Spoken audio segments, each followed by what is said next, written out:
Shelby, this is just an awful thing to have happened to a family. And when I think back, who among us who has ever gone swimming, especially as children, hasn't played that game where you try and see who can hold their breath for the longest? Is it common in your experience with the Lifesaving Society to hear of these kinds of deaths?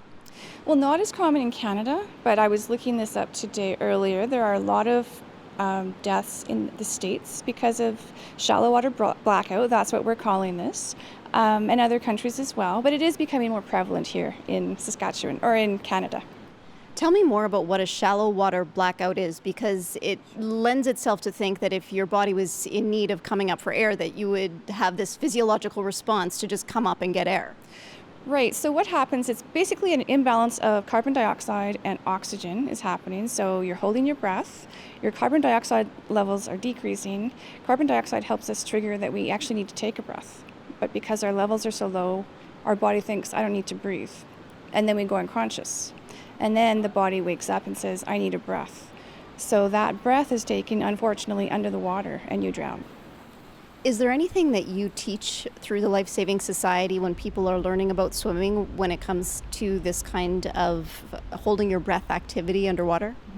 We do teach all of our lifeguards in our national lifeguard training about what the signs and symptoms are, how to recognize it, why it's dangerous, and to stop that. And we're also telling our affiliates, so any pools that are running, our municipalities, that they should put that on their rules to let people know that that is a dangerous activity.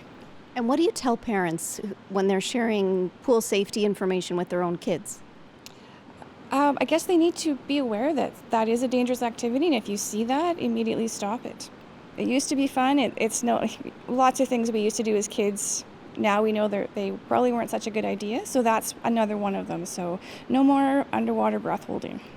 Is this something that if a lifeguard was watching for would be able to identify?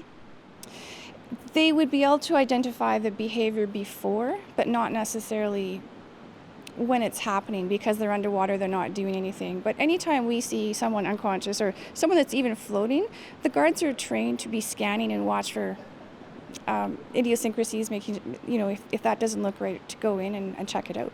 Thanks for your time today, Shelby. You're welcome.